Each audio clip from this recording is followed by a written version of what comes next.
Le Petit Prince, Antoine de Saint-Exupéry, 7e partie. La 6e planète était une planète 10 fois plus vaste. Elle était habitée par un vieux monsieur qui écrivait d'énormes livres. « Ah, voilà un explorateur !» s'écria-t-il quand il aperçut le Petit Prince. Le Petit Prince s'assit sur la table et souffla un peu. Il avait déjà tant voyagé. « D'où viens-tu » lui dit le vieux monsieur. « Quel est ce gros livre » dit le Petit Prince. « Que faites-vous ici ?»« Je suis géographe » dit le vieux monsieur. « Qu'est-ce qu'un géographe ?»« C'est un savant qui connaît où se trouvent les mers, les fleuves, les villes, les montagnes et les déserts. »« Ah, ça c'est bien intéressant » dit le Petit Prince. « Ça c'est enfin un véritable métier. » Et il jeta un coup d'œil autour de lui sur la planète du géographe.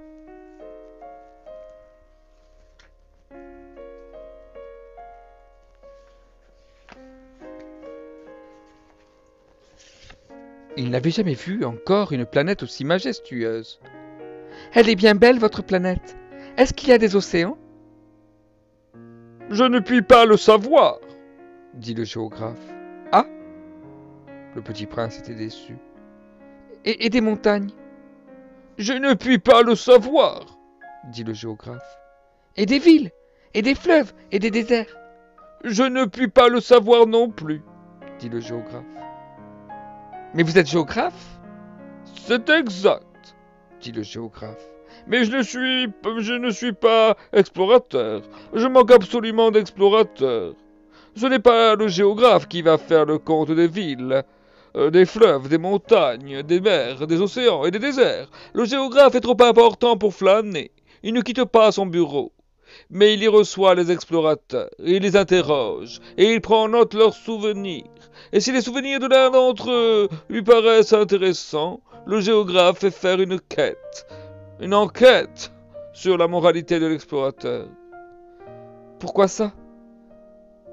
Parce qu'un explorateur qui mentirait entraînerait des catastrophes dans les livres de géographie, et aussi un explorateur qui boirait trop. Mais pourquoi ça ? Fit le Petit Prince. Parce que les ivrognes voient double. Alors, le géographe noterait 2 montagnes là où il n'y en a qu'une seule. Je connais quelqu'un, dit le Petit Prince, qui serait mauvais explorateur. C'est possible. Donc la moralité de l'explorateur paraît bonne. Quand la moralité de l'explorateur paraît bonne, on fait une enquête sur sa découverte. On va voir ? Non, c'est trop compliqué. Mais on exige de l'explorateur qu'il fournisse des preuves. S'il s'agit par exemple de la découverte d'une grosse montagne, on exige qu'il en rapporte de grosses pierres. Le géographe soudain s'émut. « Mais toi, tu viens de loin, tu es explorateur. Tu vas me décrire ta planète ?» Et le géographe, ayant ouvert son registre, tailla son crayon. On note d'abord au crayon les récits des explorateurs. On attend pour noter à l'encre que l'explorateur ait fourni des preuves.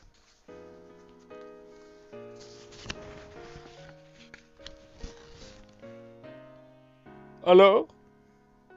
Interrogea le géographe. Oh, chez moi, dit le Petit Prince, ce n'est pas très intéressant, c'est tout petit. J'ai 3 volcans, 2 volcans en activité et un volcan éteint, mais on ne sait jamais. On ne sait jamais, dit le géographe. J'ai aussi une fleur. Nous ne notons pas les fleurs, dit le géographe. Pourquoi ça ? C'est le plus joli. Parce que les fleurs sont éphémères. Qu'est-ce que signifie éphémère ? Les géographies, dit le géographe, sont les livres les plus sérieux de tous les livres. Elles ne se démodent jamais. Il est très rare qu'une montagne change de place. Il est très rare qu'un océan se vide de son eau. Nous écrivons des choses éternelles. Mais les volcans éteints peuvent se réveiller ? Interrompit le Petit Prince. Qu'est-ce que signifie éphémère ? Que les volcans soient éteints ou soient éveillés, ça revient au même. Pour nous autres, dit le géographe. Ce qui compte pour nous, c'est la montagne. Elle ne change pas. Mais qu'est-ce que signifie éphémère? Répéta le petit prince, qui de sa vie n'avait renoncé à une question, une fois qu'il l'avait posée. Ça signifie qui est menacé de disparition prochaine. Ma fleur est menacée de disparition prochaine? Bien sûr. Ma fleur est éphémère, se dit le petit prince. Et elle n'a que 4 épines pour se défendre contre le monde, et je l'ai laissée toute seule chez moi. Ce fut là son premier mouvement de regret. Mais il reprit courage. Que me conseillez-vous d'aller visiter? Demanda-t-il. La planète Terre, lui répondit le géographe. Elle a une bonne réputation. Et le petit prince s'en fut, songeant à sa fleur.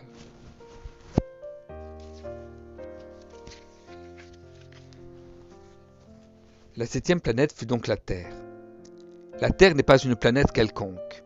On y compte 111 rois, en n'oubliant pas bien sûr les rois nègres, 7000 géographes, 900 000 businessmen, 7 millions et demi d'ivrognes, 311 millions de vaniteux, c'est-à-dire environ 2 milliards de grandes personnes.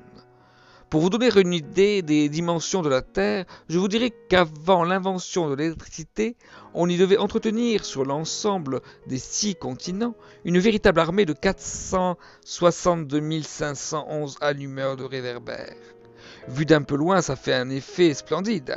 Les mouvements de cette armée étaient réglés comme ceux d'un ballet d'opéra. D'abord venait le tour des allumeurs de réverbères de Nouvelle-Zélande et d'Australie, puis ceux-ci, ayant allumé leurs lampions, s'en allaient dormir. Alors entraient à leur tour dans la danse des allumeurs de réverbères de Chine et de Sibérie, puis, eux aussi, s'escamotaient dans les coulisses. Alors venait le tour des allumeurs de réverbères de Russie et des Indes, puis de ceux d'Afrique et d'Europe, puis de ceux d'Amérique du Sud, puis de ceux d'Amérique du Nord, et jamais ils ne se trompaient dans leur ordre d'entrer en scène. C'était grandiose. Seule l'allumeur de l'unique réverbère du pôle Nord et son confrère de l'unique réverbère du pôle Sud menaient des vies d'oisiveté et de nonchalance. Ils travaillaient 2 fois par an. Quand on veut faire de l'esprit, il arrive que l'on mente un peu. Je n'ai pas été très honnête en vous parlant des allumeurs de réverbères. Je risque de donner une fausse idée de notre planète à ceux qui ne la connaissent pas. Les hommes occupent très peu de place sur la Terre. Si les 2 milliards d'habitants qui peuplent la Terre se tenaient debout et un peu serrés, comme pour un meeting, ils logeraient aisément sur une place publique de 20 000 de long sur 20 000 de large.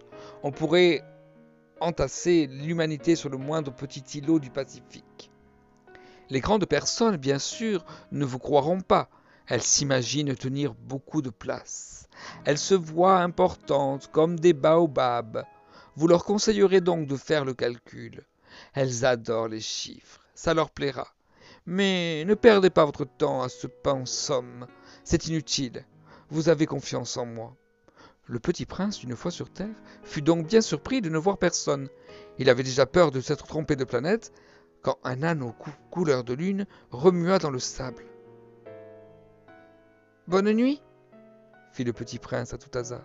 « Bonne nuit » fit le serpent. « Sur quelle planète suis-je tombé » demanda le petit prince. « Sur la Terre, en Afrique » répondit le serpent. « Ah, il n'y a donc personne sur la Terre ?»« Ici, c'est le désert. Il n'y a personne dans les déserts. La terre est grande, dit le serpent.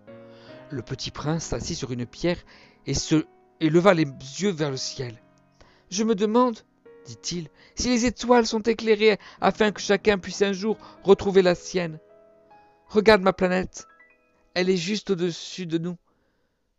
Mais comme elle est loin, elle est belle, dit le serpent. Que viens-tu faire ici ? J'ai des difficultés avec une fleur, dit le petit prince. Ah, fit le serpent, et ils se turent. Où sont les hommes ? Reprit enfin le petit prince. On est un peu seul dans le désert. On est seul aussi chez les hommes, dit le serpent. Le petit prince le regarda longtemps. Tu es une drôle de bête, lui dit-il enfin, mince comme un doigt. Mais je suis plus puissant que le doigt d'un roi, dit le serpent. Le petit prince eut un sourire.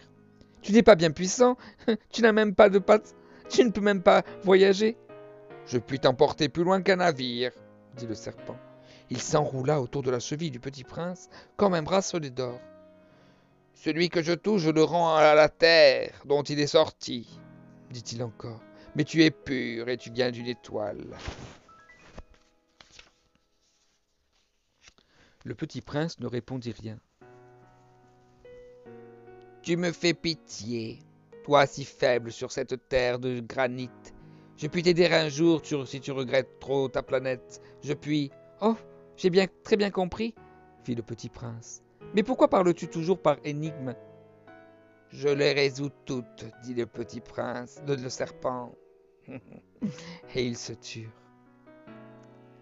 Le petit prince traversa le désert et ne rencontra qu'une fleur à 3 pétales, une fleur de rien du tout. « Bonjour, dit le petit prince. « Bonjour, dit la fleur. « Où sont les hommes ?» demanda poliment le petit prince. La fleur un jour avait vu passer une caravane. « Les hommes, il en existe, je crois, 6 ou 7. Je les ai aperçus il y a des années, mais on ne sait jamais où les trouver. Le vent les promène, ils manquent de racines, ça les gêne beaucoup. Adieu, fit le petit prince. Adieu, dit la fleur. Voilà. C'était la 7e partie du Petit Prince d'Antoine de Saint-Exupéry. Je vous remercie de suivre ces vidéos. N'hésitez pas à vous abonner à ma chaîne YouTube. Et très prochainement, vous aurez une histoire de Noël pour les enfants qui est en cours d'écriture. N'hésitez pas à partager cette vidéo et à suivre les autres histoires, les autres parties du Petit Prince. Je vous donne rendez-vous la semaine prochaine pour la 8e et dernière partie. En attendant, prenez soin de vous et à bientôt. Au revoir.